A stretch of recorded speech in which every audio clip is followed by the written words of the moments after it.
handle things here. Yeah. Cool. So I think let's call this the official start. It's 6 I'm o'clock. down. Christine just tweeted it out. Welcome to the Teacher Tech Survival Kit with Build That PLN, ET630 Team 1. Whoop, We've whoop. got, well, let's introduce ourselves. I'm Danny Hughes. Heather Breimer. Ebony Banks. Carly. Oh, sorry. Christine Puzio. It's like that game where we all have to count to 20, but nobody can say the same number at the same time.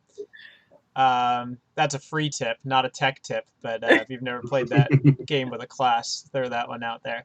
But yeah, so we are all currently in the ET630 class of a Master's in Educational Technology at Loyola University. And so we wanted to, and we're assigned to, talk to you about building PLN and building tech skills. So what we have here is the live stream, and then also, as you can see up on our screen there, we do have a hashtag running. Christine and a few of our members will be running that and looking at that, and we'll be bringing those tweets in here to talk about them as well. If you are watching the live stream and you want to chat to us while we go, please do. We'll be checking that as well. And the first question is up on Twitter at the moment, which is, what is a PLN? How do I start? I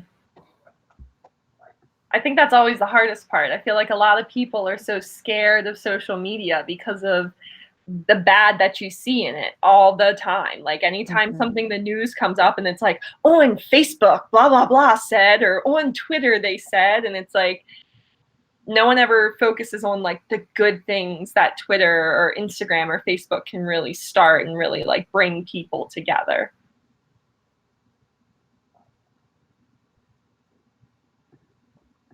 I'm new to this, using Twitter to reach out to other people. So it's be interesting. I've learned a lot in this few weeks we've been doing together. And it's interesting because I really know I can do all this, but now I can't.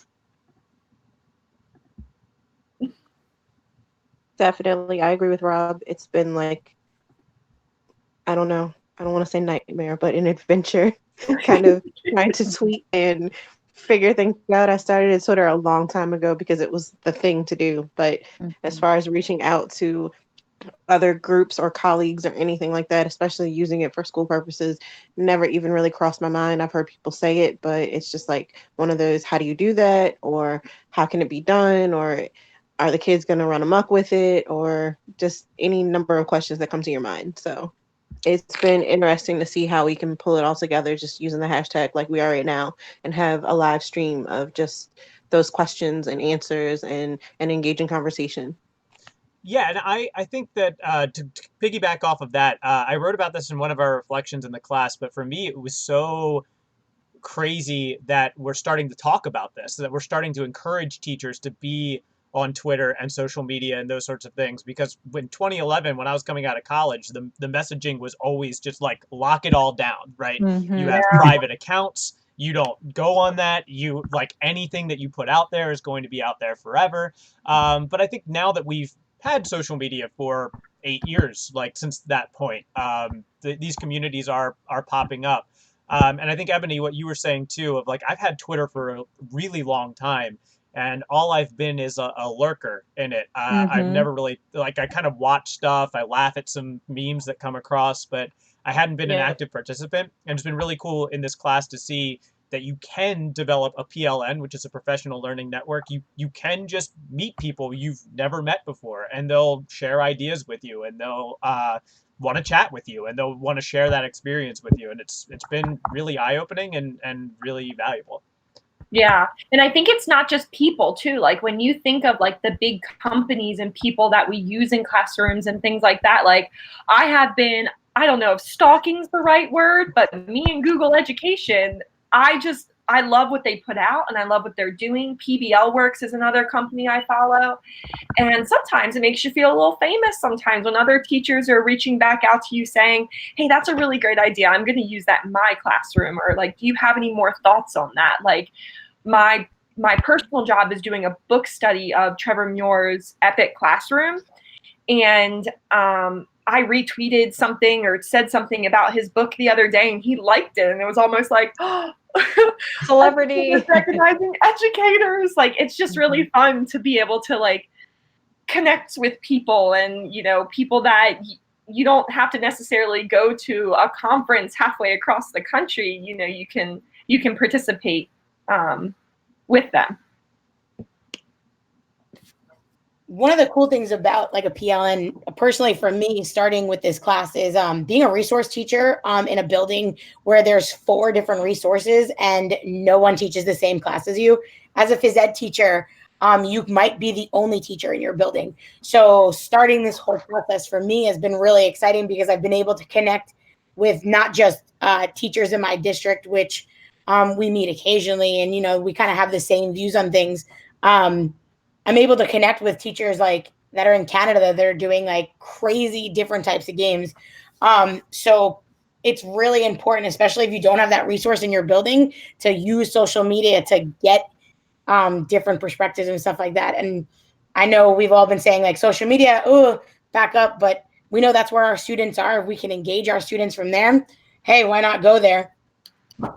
And I would even argue maybe not even engage them. Rob, you were bringing up too, I'm always so afraid of like what happens when students get their hands on that and in class, and like, how do I explain to a principal if some issue does come into my classroom from some outside source?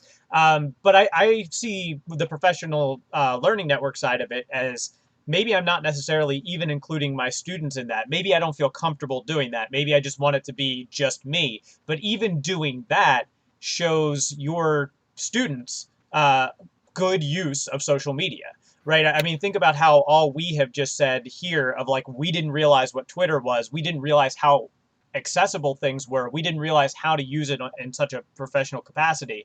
And I would argue students probably don't either. So having that example and modeling that example, even if you're wary about doing online activities or encouraging your students to join Twitter because of those issues, we can still be somebody that's like, I was talking to my friend in Utah the other day about this thing, and that's where this inspiration for this lesson came into play, and kind of showing them that I'm working with other people to give you the best experience I can. Sarah just tweeted. Oh, great. Yeah. Let's bring in some Twitter if we see anything in there. Right now, we've just dropped off our easy question. What is a PLN? I think we're ready to start question number 1. Yeah. Go ahead and drop that. Let's do it on our hashtag build that PLN or ET630 team 1. I'm going to drop our next question. Which is very nice. This is just a cool little graphic here showing you all the stuff that you can do online with the PLN. And so the next question, what we're really kind of learning, stepping towards, is how do you take the first steps in building your PLN? Is this our official question number 1, or is that the next slide? Question number 1, Danny. That's where we're starting. I did an easy question to start with. Gotcha. So this is where we are right now, yeah? Yep. Cool. Oh, here we go. Yeah, Danny, that was the lead in basically to the next slide. Question number 1, and then the building block. So how do you take the first step, and then like how do we start? How do you start? Yeah. Yeah. Okay. Cool. I think I'm on the right slide now.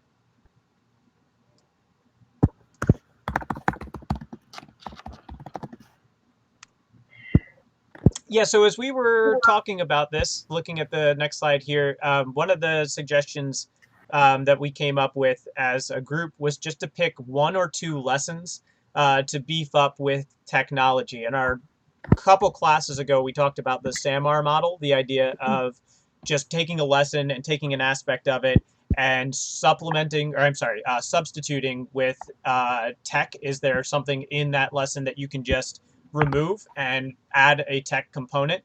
That could be something as simple as, instead of having students write on a piece of paper, have them collaborate in a Google Doc, which would also maybe even be augmentation, which is the next in the SAMR model, making it better.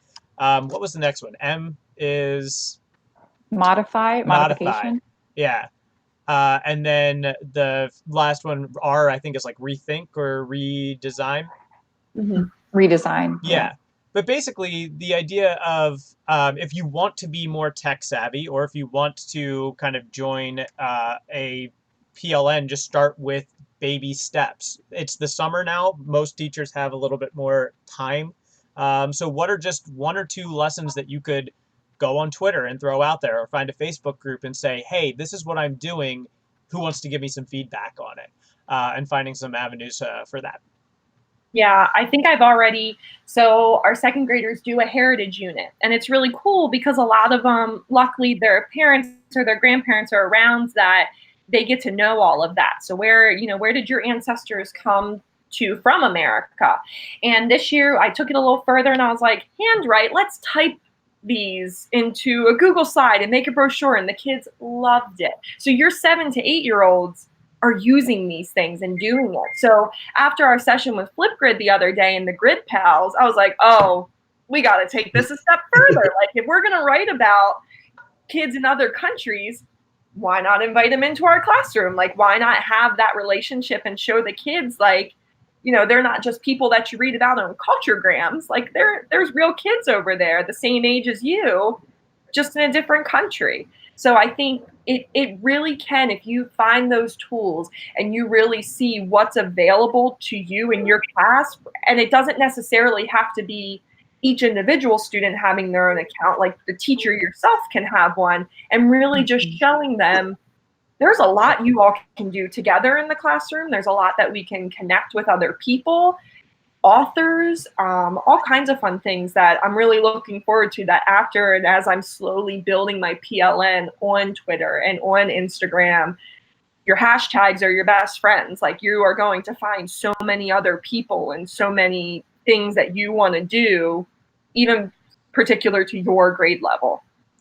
So, Carly, can you actually go onto that with that a little bit further? I'd love to throw in the chat some of the hashtags that you follow. And then I do want to unpack Flipgrid a little bit more, too, because I think there's more to say about that.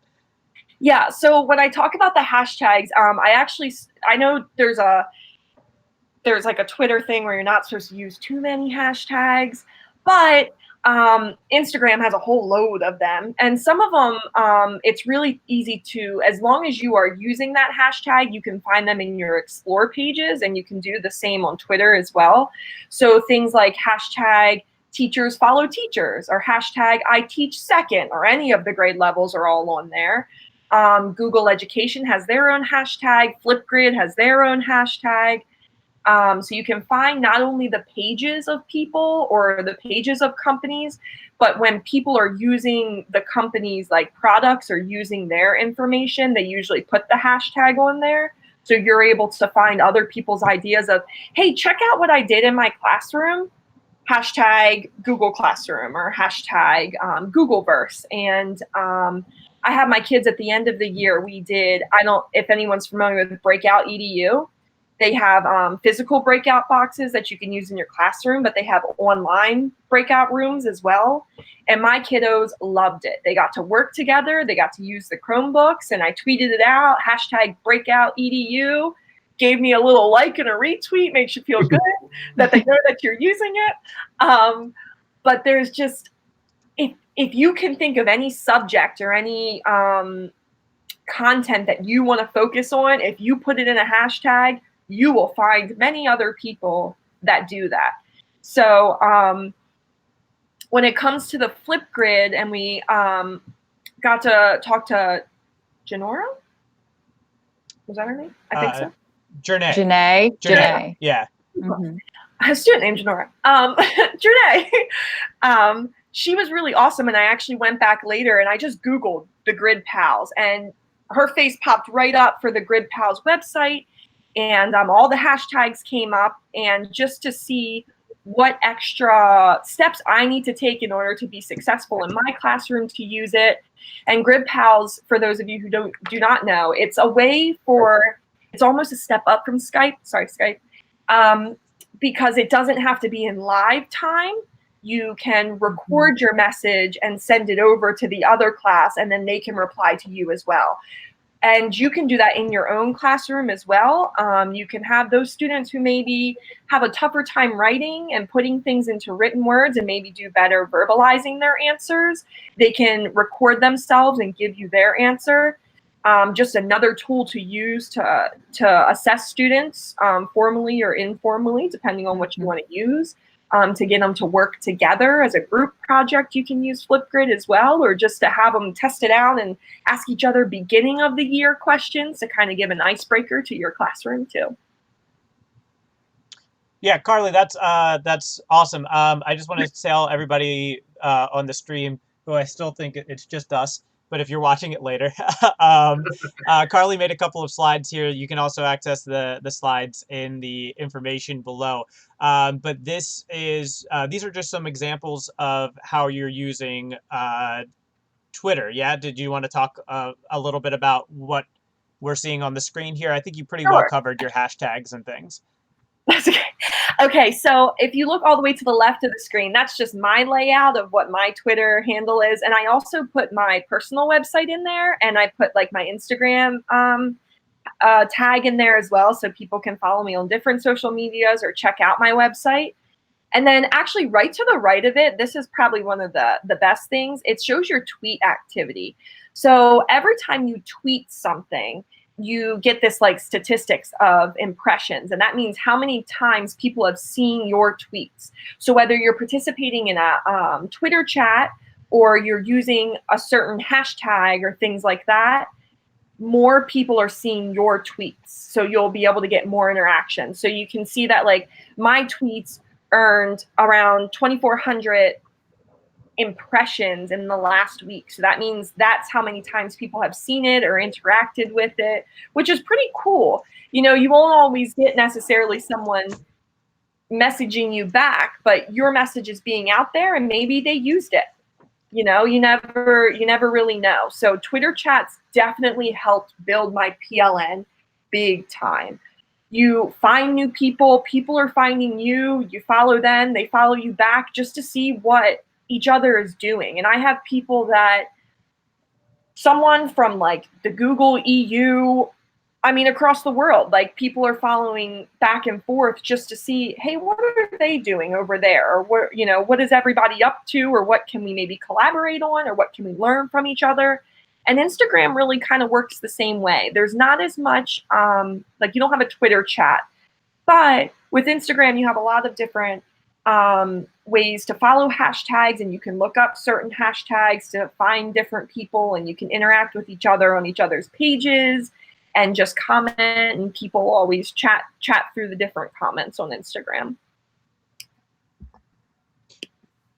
So thank you, Carly, for all of that. I think just to point out some of the major touch points there, definitely when you're first starting and you have no followers and you have the little Twitter egg as your profile picture, and it seems daunting to really get started, I think those impressions are a really good idea. If you are using the hashtag, there will be eyes on it. And just kind of go back to something we said earlier in the session of a lot of us started and are still predominantly lurkers in the Twitter community. It's important to know that like sometimes you're throwing stuff out there, and even if people aren't commenting on it, they might be seeing it, as you said, right? Like you still might be sharing something that they might be using that material. They might just be shy and not interacting just yet. The other thing I wanted to unpack here was when you were talking about Flipgrid and using that. When we were talking to Janae the other day, really what opened my eyes to that is the idea that a PLN is other educators, definitely, like reaching out to them, talking to them, and sharing ideas on that. But a PLN can also be like students' grandparents, right? If you're doing a history lesson and you want to learn more about what it was like to live in a time period that your students might not have equal access to, then you can have your students interview a family member and bring that into your classroom with things like Flipgrid, and just having them film a video or having them film a podcast and bringing that in. And you know, that's where the L of PLN comes into play. That's the learning part of it. You're helping students meet and see more people that are not just you, right? And that ultimately makes the classroom a more rich experience. And I didn't. sorry, go ahead, Rob. So when we talk about the PLNs, part of what I'm doing for the next week and a half is just that.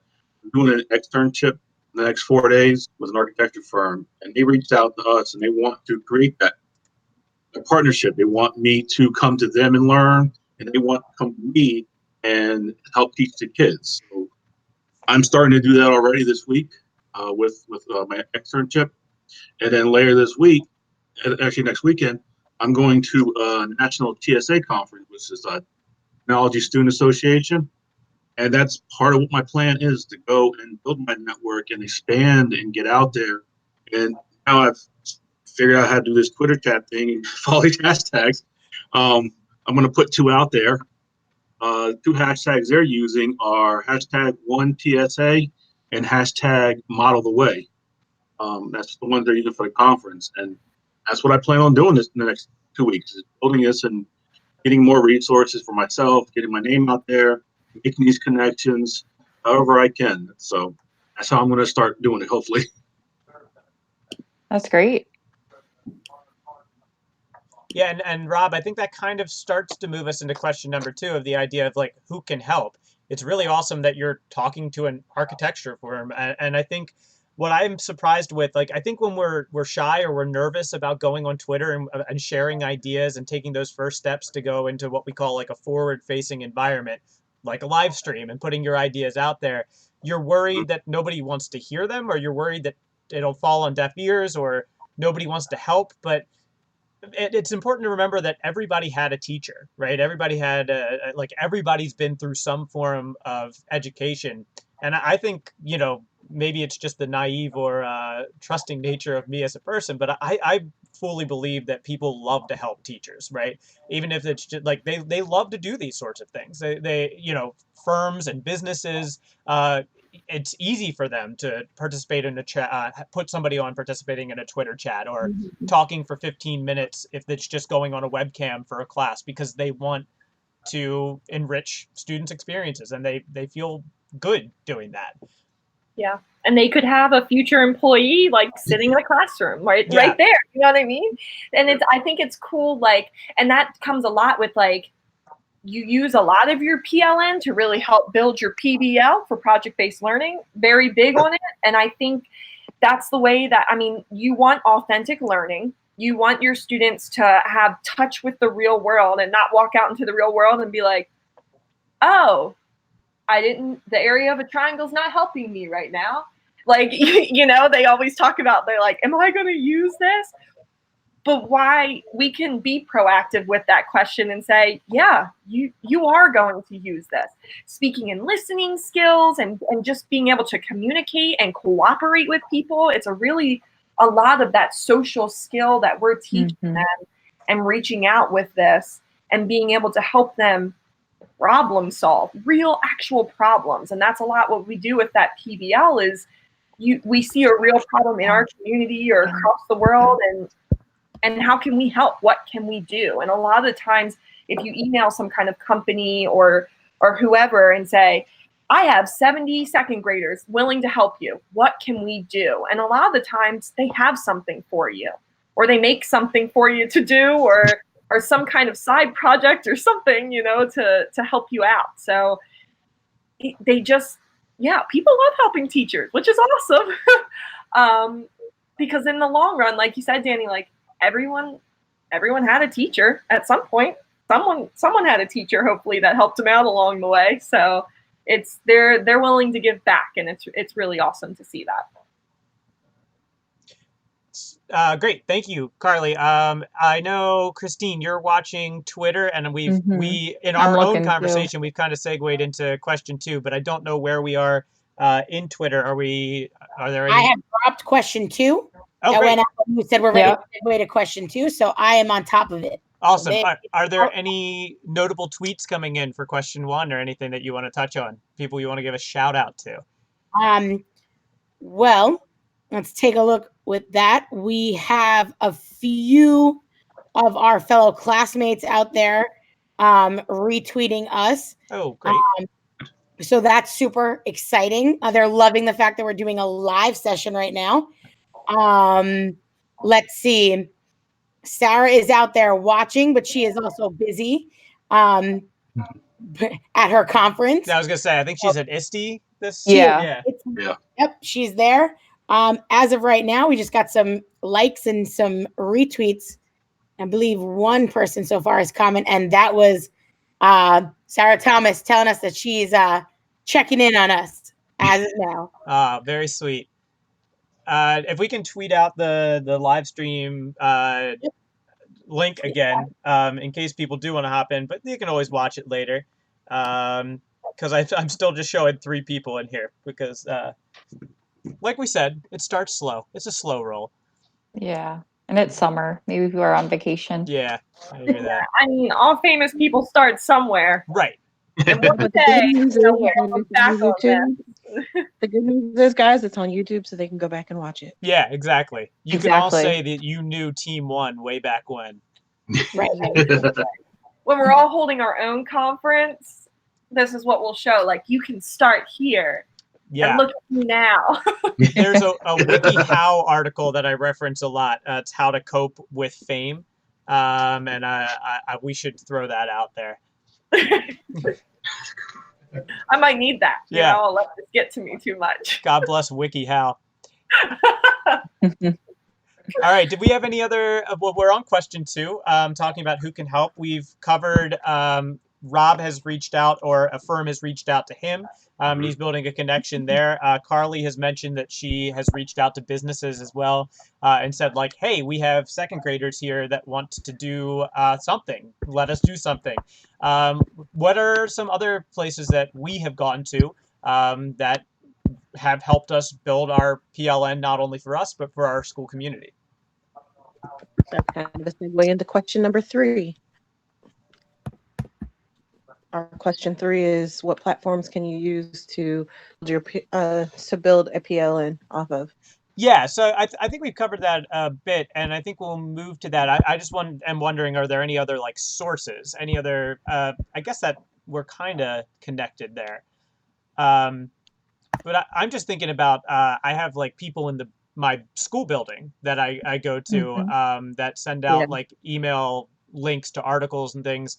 A couple of guys at Mount St. Joe have actually been through the Loyola Tech Ed program, and they've been a huge resource of I've been able to look at their work that they did for the class for the master's program, and one of them roped me in.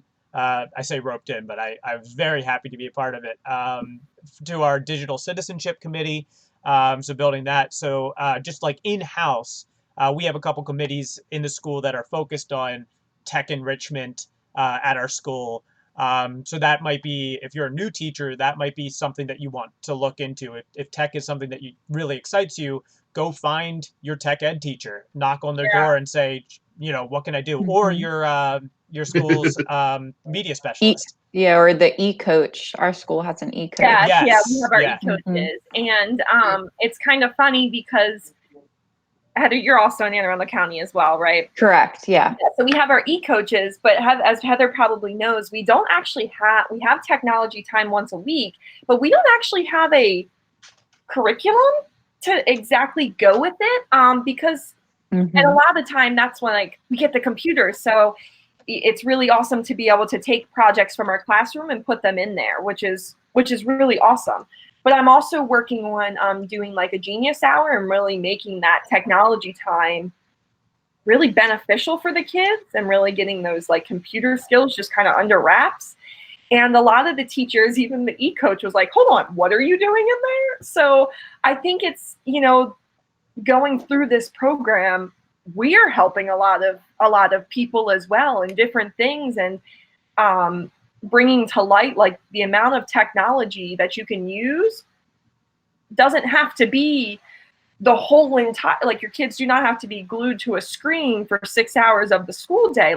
Like there's just bits and pieces that you can use technology to enrich your lesson, and not every lesson needs technology, but you can, if it's available or if it'll make the lesson that much better, why not use it? Carly, I'm also in Anne Arundel County. So there's a piece of technology that I use that you have access to. on school computers. It's called SketchUp. I don't know if you ever used it. It's a three-dimensional drawing program, and it is perspective driven. So as you look at it and you move the image around, you look at the computers differently. I use it with my 7th graders, but the program can be used for all ages. And with Anne Arundel County, it's part of one of the images. I don't know, but if you don't have it, it's easy to get. And I use it in my classes, and I'm tech ed, and I have found that they're using it in my room on a science, and instead of building a project, they're drawing a project from there. They're going to social studies, and they're using it all over the building. It is a great tool. If you want, you can set it up. I can teach you guys how to use it. It's really, really easy. And now there's also a Google extension for it, so the kids can go at home and draw too. Oh, that's awesome. Look at Is that. it through Google Building Classroom? things in here. I'm sorry, what was that question? Is it through Google Classroom? Yeah, if you go onto the student's Google account, Okay. and you go to like where it says new, and you create a new file, Mm-hmm. and then you pick the program you want. You go there's one that says more. It's on there, and it says SketchUp Google or SketchUp Classroom or something. And it's a condensed version, but they still get the idea. Yeah, to be able to do it outside of school. Yeah. Oh yeah. That's great.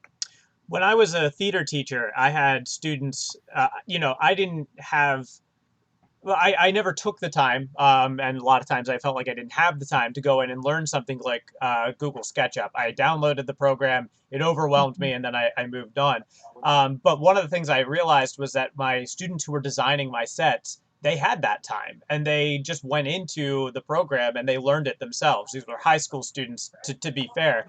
But I think a lot of times when we see a resource online and we're thinking about giving it to a student, we feel like we have to know it inside and out before we give it to them.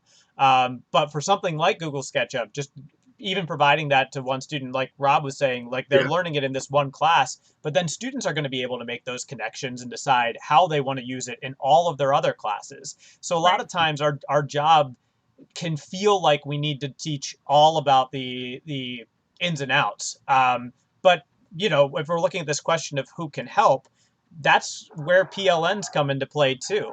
I think it's perfectly okay in 2019 for a teacher to be like, look, this is a resource that honestly I don't know much about, but I think it would really excite you as a student. I think you'd have a lot of fun with it. And here are some resources, like 5 or 6 links that you can go to learn more about it, and see what you like. Mm-hmm. And I think that's totally fine as well. Yeah, when I teach the program tutorial and it gives them the basics, and then I just walk away and I let them go do it. Mm-hmm. Go play, go figure it out. Right. Go do it. Now sometimes they'll get stuck and they want to draw something like really hard. I have no clue. I'll go find a YouTube video. I'll download the video. I'll post the video in the classroom, and I'll say, "There's a video. Go watch," and they'll just go for it. Yeah. I've had programs that they just, and I let them. Yeah, it's great. I've noticed things like that with like Photoshop too, right? Of like, I can get myself into trouble with it, but then I might even hit a wall, and then a student helps me with that problem and I help them with that problem. You just kind of start that ball rolling of suddenly now you're building a learning network in your class, right? I don't know how to fix the problem. Maybe even another student sitting next to you will.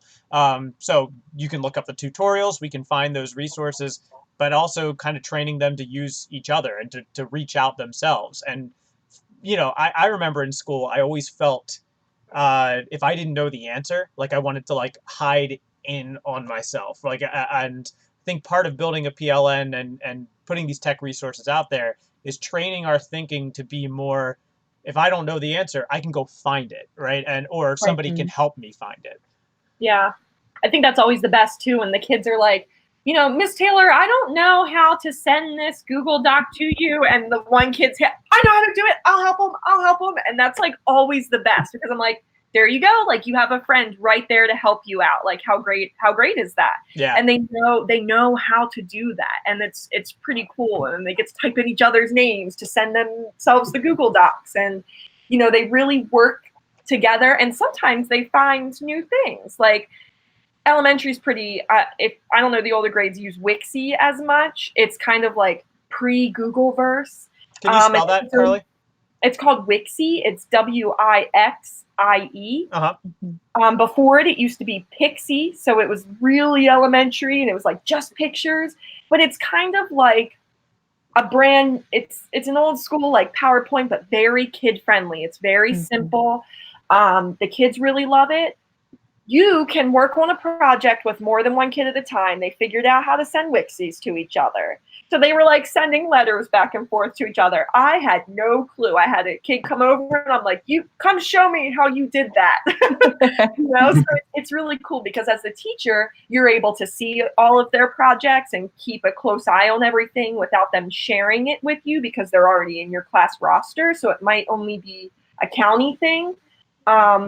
But when they figured out how to share the documents with each other, I was blown away. It just they find things like that sometimes, and they're curious to learn more, and curious to kind of push that boundary a little bit to figure out what can I really use this for. So sometimes your kiddos are your best teachers. Awesome. How's Twitter doing? Twitter is doing pretty good. We had a couple new people following us. And whatnot, but it seems to be going well. Just a couple retweets here and there. No comments yet. Question 3 has been dropped a few minutes ago. We've already done question 2. There was one. Somebody had liked it. Someone new who was outside of the Loyola. Ooh. Here's like where the that. fame comes in. Yeah, somebody outside of our Loyola window from California, according to their Twitter. Ooh. That's exciting. That is exciting. We've reached somebody. That's awesome. Thank you, Christine. We are on question number 3. And Ebony, I know you were putting a lot into our slides here for question 3. So if you want to take the wheel here and tell me which slides to pop up on the stream, I'm happy to do so. And I know you have a lot to talk about here. I think we covered question 3 with what platforms can you build a PLN off of. So, and Carly already did her social media connected to educators. And did we cover Canva already? I don't think we have. No, not yet. We haven't So covered Canva. So we had Canva, and then that was where the other things were dropped in, as far as Pinterest, and I think Rob did Padlet. And then I had just a slide of other resources outside of that, because of course the list goes on and on and on and never ending. So yeah, I'm actually really interested to hear more. I've used Canva a little bit, but I think Rob and I, in the planning stages, we talked about how we have never touched Pinterest. So I'm really excited to just shut up for a little bit and hear all about that. So which one do you want to do right now? Do you want to do Canva or Pinterest? Whatever you want to do. Well, I didn't do the Canva slide. I'll start with Canva. Okay. So I'm, I've learned a lot. Try and find a picture of Pinterest to share, to tweet out. What was that? Sorry, I didn't hear you. What, Ebony, did you guys hear what she said? Can you hear me? I said that would give me a minute probably to try and go back in some of my pictures, and I actually have an example of something that I got from Pinterest that I used in school. I may be able to find it, I may not, but I'm going to Oh, awesome. Yeah, if you do, plop it into the slides. And then Heather, I'm on your Canvas slide right now. Just tell me if you need me to navigate anywhere else. I just want to shout out Mark. Mark from our cohort is following, and he says that Twitter is one of our social networking platforms. So, hey, Mark, what's going on? Hey, Mark. And he Hi, used Mark. Twitter to tell us that. He So meta. Now Mark's famous. We'll send him that famous. link. All right, Heather, tell us about Canva. So Canva is basically, it's an online platform. You can create anything from like a presentation that you want to do with your kids to creating an infographic, maybe a poster of an event that's going to happen at your school. So On the next slide, Danny, if you showed that, this is like a worksheet that I created for my 5th graders for math. So it's like a more of an interactive, excuse me, way to have them. You could put this on like Google Classroom or somewhere, another platform for them to complete their homework instead of just giving them like a worksheet. And there's templates where you can like edit things that were already created, or you can completely start from scratch.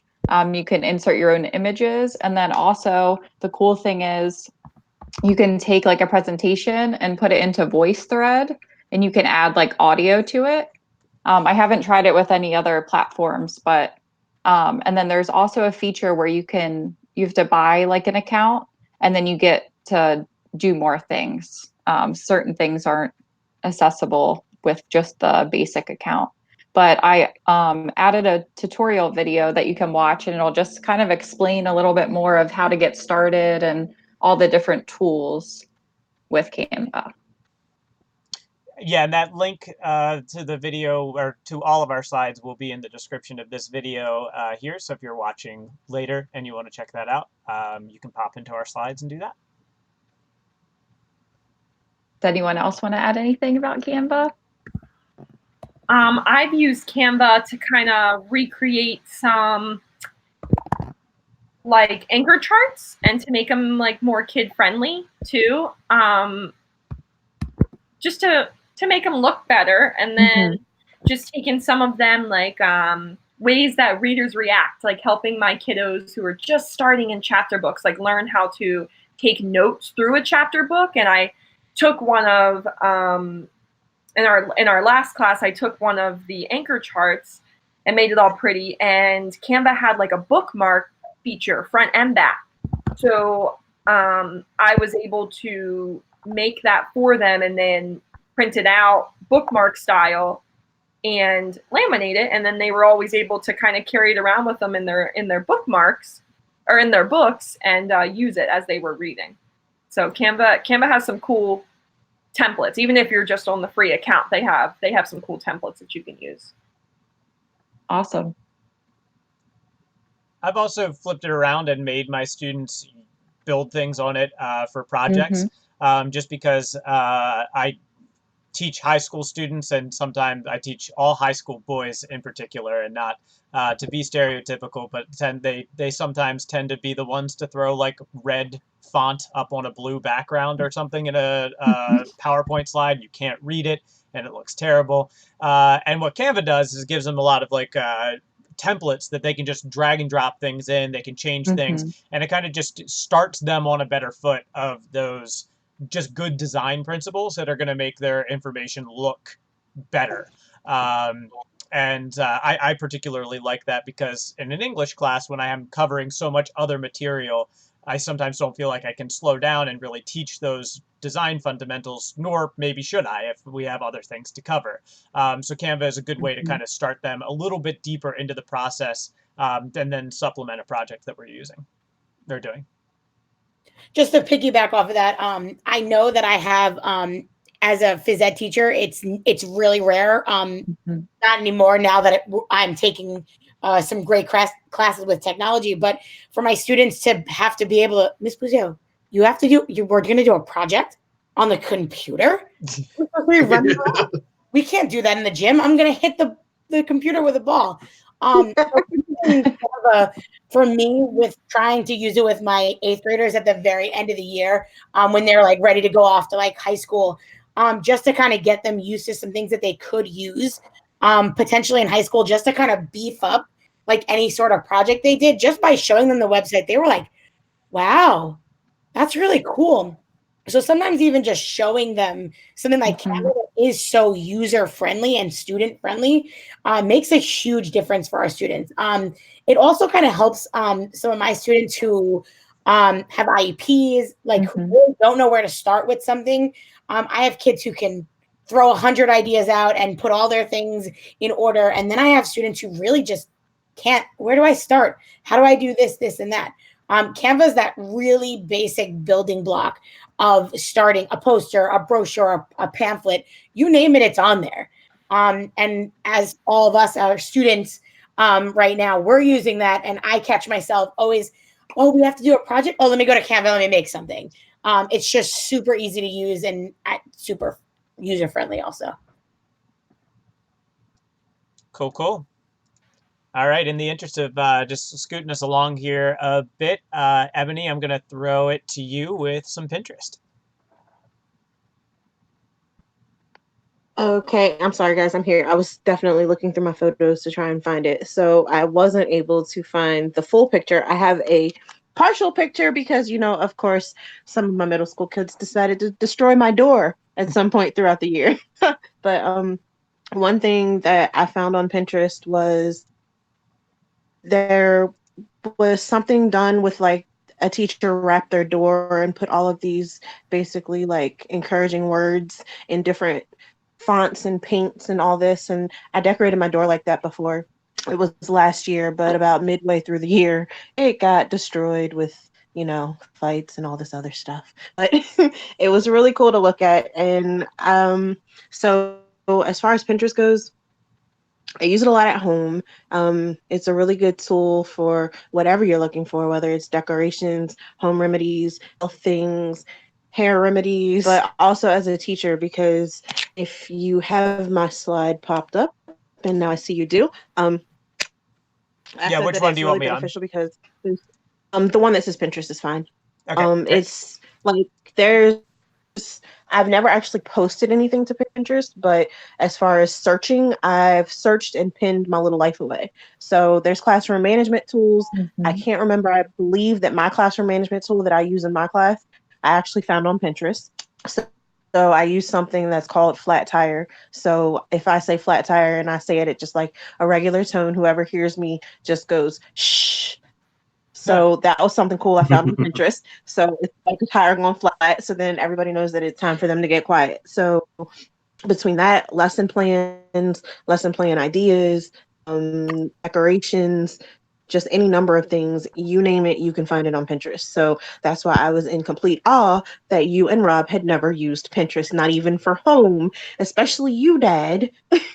So there's tons of things like marks, rubrics, stuff. I actually, in our last project, I believe it was last project that we were doing all of our Canva activity and everything on, one of the aspects that I used to include as a component in like my rubric and even my PowerPoint slide was a rubric that I found on Pinterest. It was like a hamburger model. It was drawn out like it wasn't just a regular chart. It was hand drawn with the different layers. Like I found about literally 50 different models of that hamburger like rubric, but that particular one was simple, easy, quick to the point, and I liked it. So I popped that one in for my presentation. But I like Pinterest, and I can't like stop talking about Pinterest, but I'm going to.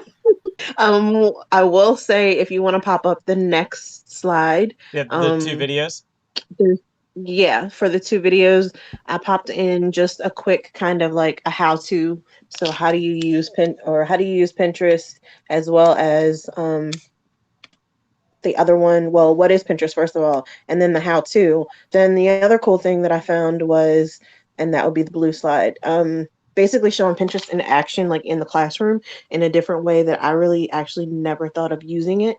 So kind of much like Google Classroom and how we can use it to create interaction and engagement between our kids and then post their assignments and stuff like that. This particular teacher actually used Pinterest to assignment for her class, as well as like resource links.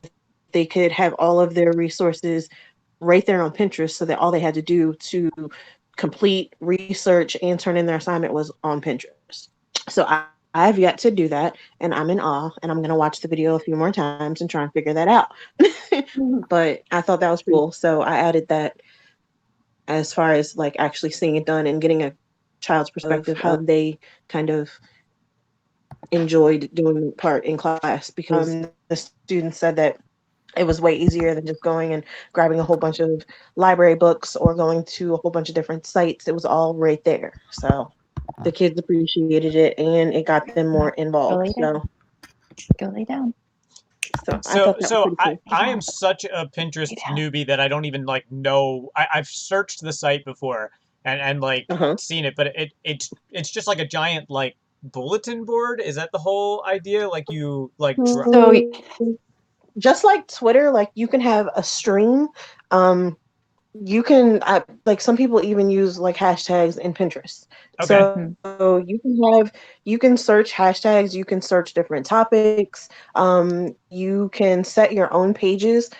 Like on my page, if I were to pull it up, I have like one tab that says school, one says home, one says recipes, one says decorations, one says like wedding decorations, like one says hair because I'm a natural girl. So like all this different stuff, like anything you name it, you can find it. And like I constantly get a email alert telling me that someone saved my pin, and I'm like, oh well, that's cool. Kind of like Carly said, you kind of feel a little important or famous because it's like something that I pinned, somebody else pinned, or I stole it from somebody else and they just stole it from me.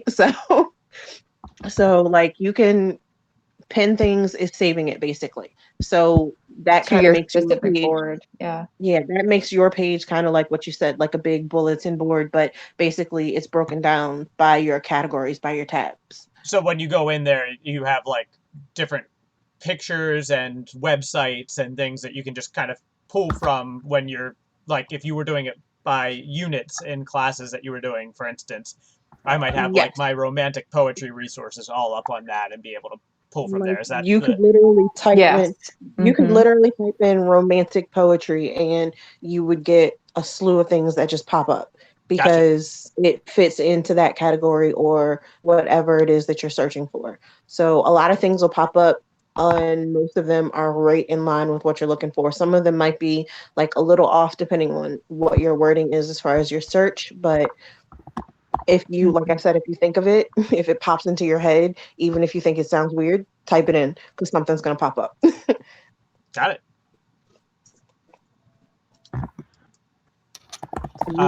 That's great. I'm just going to check in with Christine on Twitter real quick to see where we are, and then we'll go to Rob with Padlet and a couple more of our resources.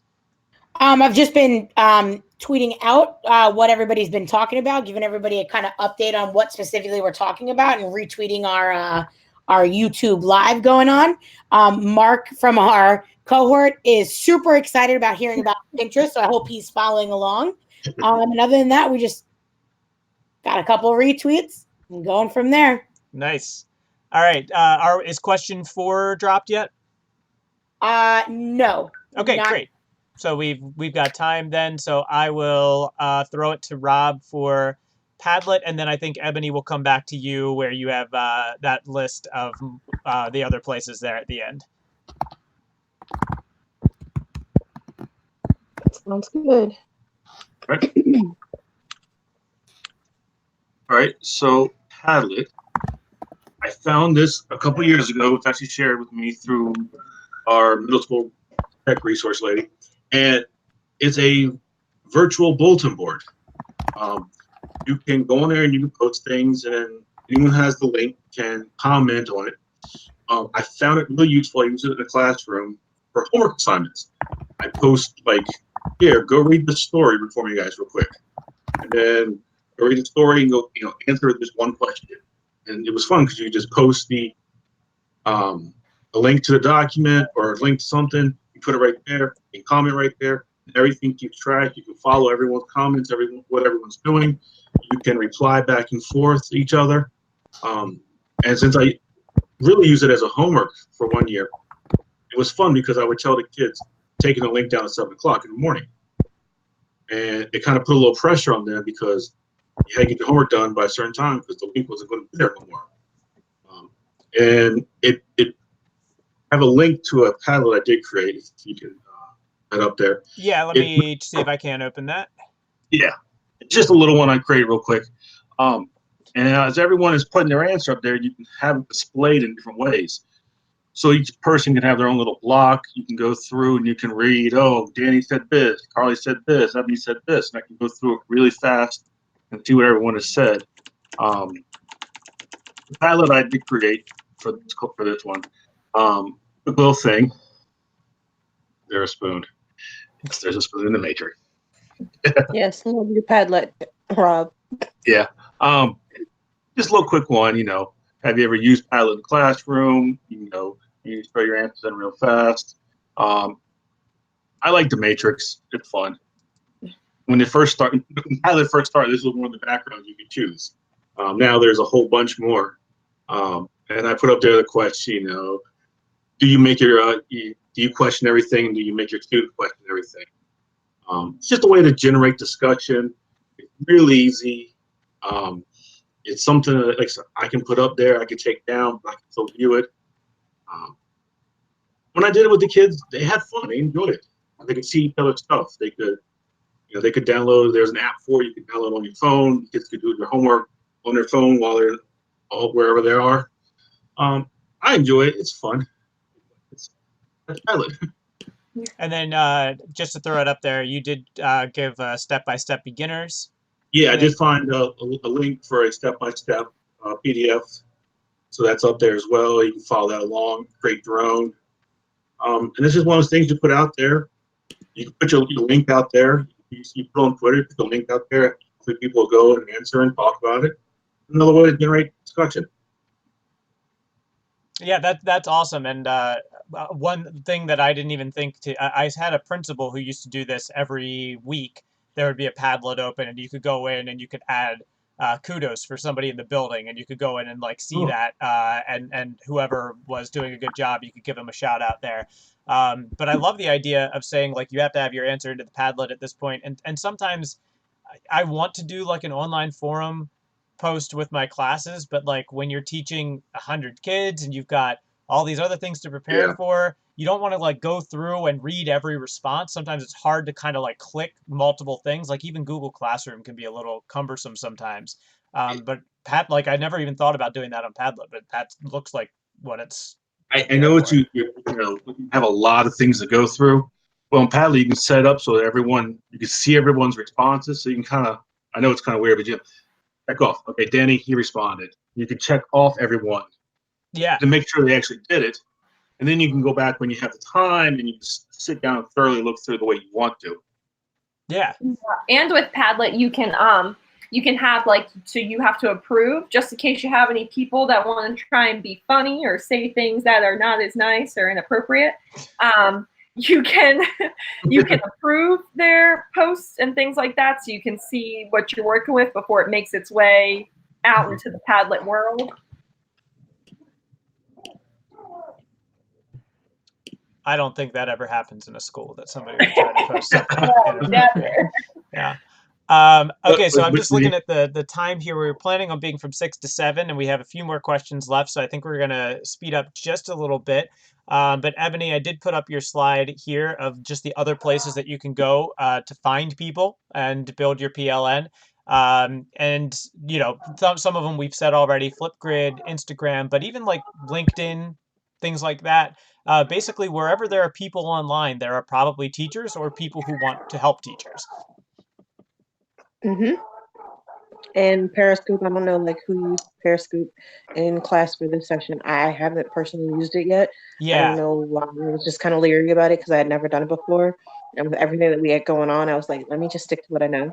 As far as the podcast, now we don't have to do a podcast because we're doing this, and I think this kind of qualifies for it. But if anybody's done a podcast and you want to chime in there, then cool. And then Facebook and Twitter, of course. I didn't add that one, but we're using that, obviously. Yeah. But that was just like the basic few. But as I said before, the list just goes on and on and on. Anything that you can touch base with and reach out social media wise, you can basically use to build your PLN. And I think not every platform is for everyone. So and I was going to say that I think that leads us into question number 4 of I know personally when I have a voice acting business, and you listen to all these different people about like, oh, you have to be on Instagram promoting yourself, and you have to be on Twitter promoting yourself. But I don't think that's true. You've got to be on the stuff that Mhm. feels good to you, right? If Twitter is just scary, go somewhere else. Like use the social media. Like there's so many different places to go. Like Mhm. find the one that works for you. Mhm. Yeah, and for as far as you like with your business, like not everybody kind of reaches out to some of the other social media platforms if they're kind of trying to promote their business. The main go-tos are like Twitter and Instagram and Facebook. Um, but another one that you can use is like what I was just talking about with Pinterest. People use that to promote their businesses as well. So you can do promotion as well as search for other resources and connect with other people. So it kind of works both ways. Yeah, absolutely. So I guess the So, question now is, how do you know which one works for you?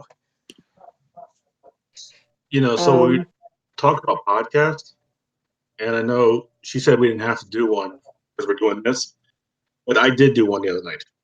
I went to the Anchor website and I did it because I had to see what it was myself. And never done one before. Did one the other night. Not sure how well I did, but now I've done the experience though, and Mhm. it was interesting because talking to my computer for 8 minutes. Yeah. It's kind of weird. I don't know if it's right for me. It may be if I get better at it. But I did it through Anchor, and I'm looking at the site right now, and I'll post a link in a few minutes. But it's they published it on like 6 or 7 different places you listen to the podcast. So I did it through them, and they put it out for me. Yep. So it if it works out, it works out. If not, get your name out there and do it. Oh, Rob, I think we're losing your voice a little bit. Oh, Oh, sorry. there you go. You're back. Okay. Yeah. No, but I think like I think with a lot of these things, this question is how do you know which platform is best for you? It's hard to judge it off of your first experience, right? I Mhm. think like what we were talking about before, if you go on Twitter and you put up a tweet and nobody responds to it, that makes sense. That's your first tweet. You don't have anybody following you yet, right? It takes time to get into the swing of these things.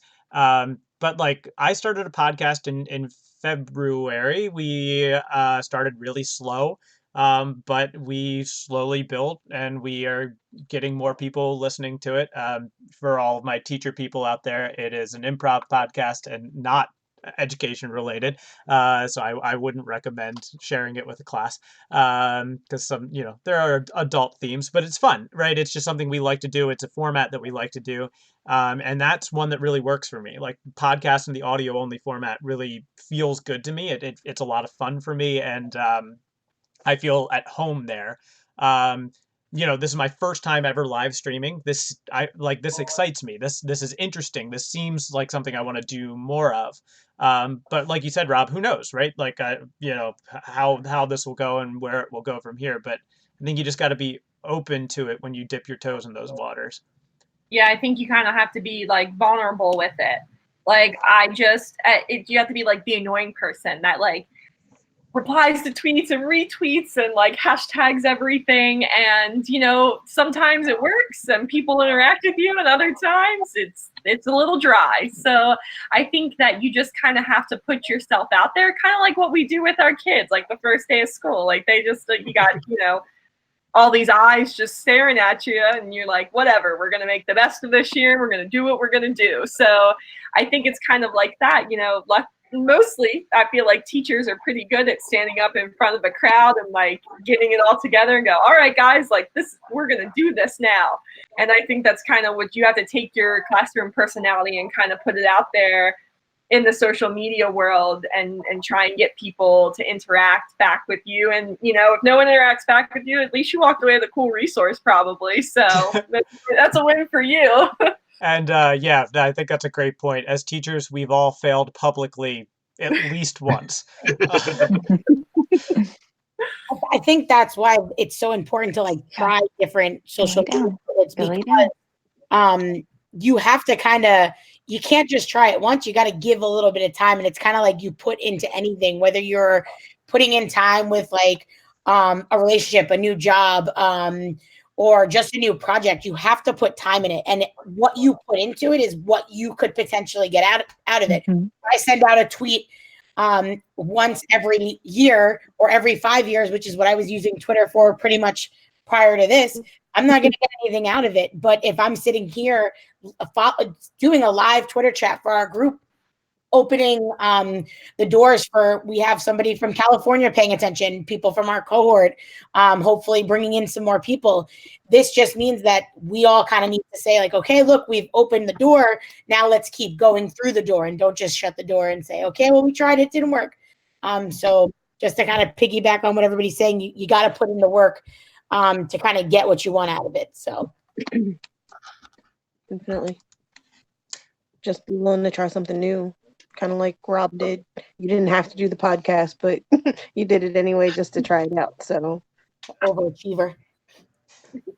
Got to build that fan base, Rob. You got to start somewhere, you know? I had to try it. That's it. Let's see what it was about. Yeah. Well, I saw a thing going around on the internet a little while ago that was like your first, and then there was a list of everything. It's like your first podcast, your first stream, your first poem, your first whatever, and then at the bottom it said is going to suck.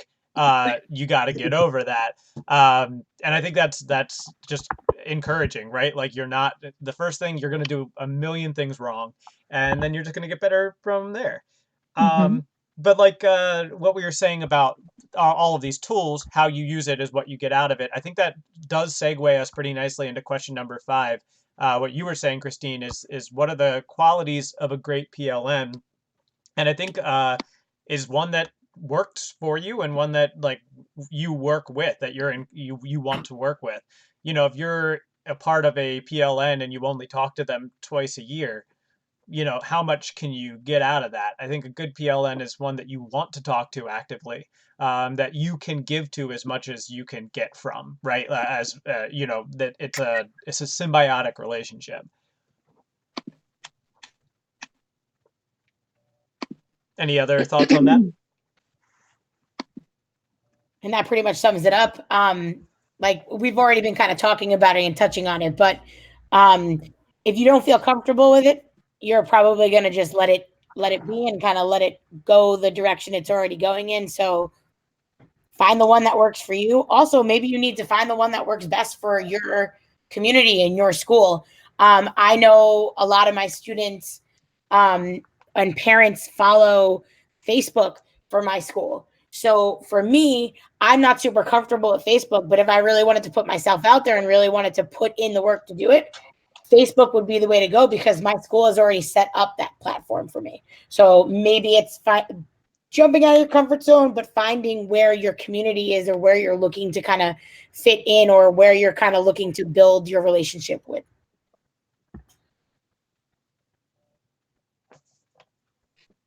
Definitely, I think building off of what your school has or what your county has is going to make a difference. Most counties have their own pages on all the social media, their own. I know Anne Arundel County has their own hashtag they throw out there. So it's cool to see not only what people across the globe are doing, but what people just down the street to your own school are doing as well. And to being able to, you know, how cool it is to connect with people across the globe. But what about connecting with the school right down the street? You know, it's cool to be able to get together and do projects right then and there.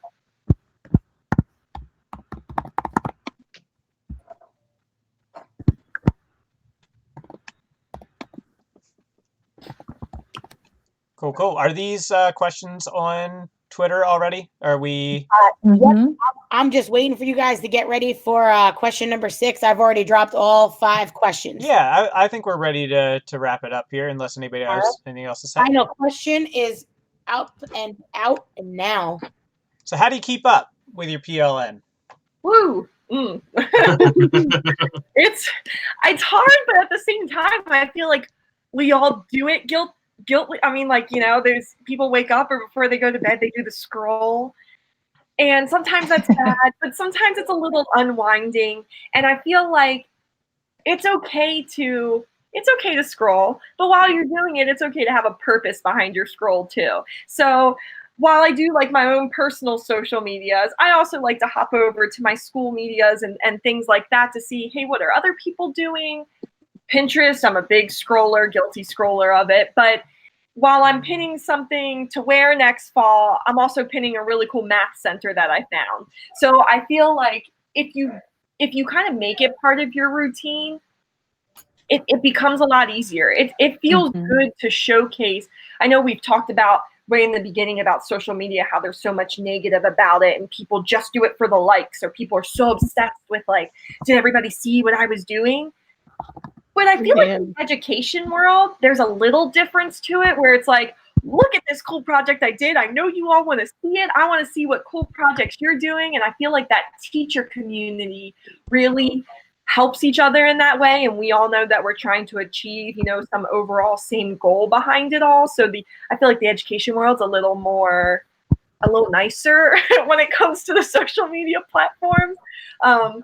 So there, you know, that's kind of how you're trying to keep up with it is just taking a few minutes, whether it's every other day or at least two times a week, just kind of updating and seeing what's going on. And, you know, who knows, you may have a follower out there who wants to know what you're up to, or parents, or, you know, they love to see that stuff. And I feel like that's a really good motivator behind keeping up with it.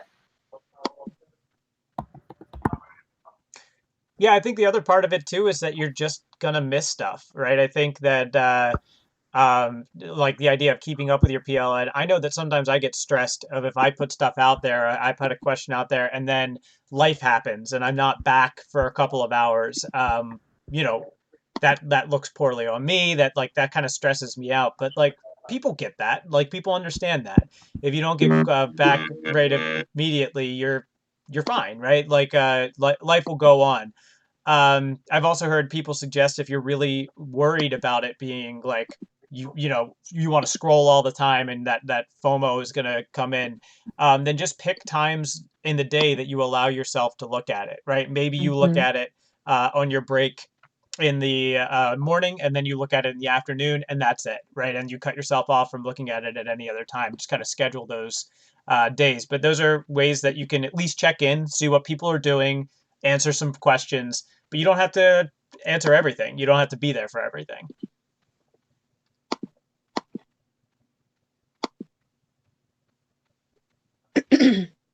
Danny, not to distract from the Oh yeah, last no, I saw you question, just but popped something in the slide. yeah, I did. I finally found it. Oh, that's cool. Mine had a blue background instead of this brown background, but this was basically the example of the door that I did. Of all the positivity, and this is an idea that came from Pinterest. Yep. I actually made a bulletin board like 4 years ago that looks very similar to that. And I found it on Pinterest. Yeah, Pinterest. And I also learned using fabric instead of paper for bulletin boards is way better. And I learned that through Pinterest too. So I've heard that. I've just never done it. I highly recommend it, because then like throughout the year when you're changing things around, you don't rip the paper when you take stuff down. Yeah. So fabric is the way to go. And it would be less easy for the students to write on it as well. Exactly, or rip it down. All right. I'm just trying to kind of clean it up a little bit. Yeah. Take your time. We'll you know, it's a fluid thing. It will be shared, and we're good to go. Anything else on how to keep up with your PLN, or do we move on to our last little bit here? I think we're good. I think we've covered most of it. Yeah. Christine, nothing coming in from Twitter, people saying stuff? Just that Mark is following us. Nice. We appreciate you, Mark. Shout out to Mark.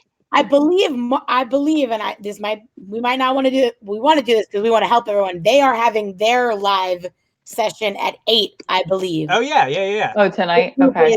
His group, I believe, is going on at 8. So he is promoting himself, and we are going to support him as a team also. Yes, as long as I've been hearing my daughter screaming this entire time, so I think I have to go rescue my wife. But if the baby's not screaming, I'll try to be in on the Twitter chat at 8. Yes, I think that's where I'm at too. Cool. All we right, can so hashtag in our group chat, then I can click on it. Sorry, say again, Ebony. I said if somebody can just drop his group's hashtag, Or did he already drop it in our Twitter chat? I will retweet some of Mark's stuff going on. Okay. Awesome. I've been trying to retweet some of the people who've been going on, so I will retweet Mark's stuff. Great. Sounds great. Awesome. So I think we're going to be wrapping up here then. We have our slide up here on any questions. And again, you can reference that there. As long as my group is not opposed to it, I will probably in the description of this video plop our Twitter handles. So if you do have any questions that you want to talk to us directly after, feel free to either use our hashtags or hit us up directly with an @, and we'll be following that this week and check in. Sounds good. And I finished the slide. Awesome. We'll go back to the slide. Yeah. Simple. All right. Well, thank you so much if you joined us live or you're joining us at a later date, or if you're on the podcast version of this, which will be coming out at some point too. Everyone in Team 1, let's give ourselves a round of applause. And thank you so much for all of the hard work that went into this session. And we'll see you later. Yeah. Bye. Awesome. That wasn't as Thanks bad for as we thought it listening was. in. Yeah. Thank you for listening. And the stream is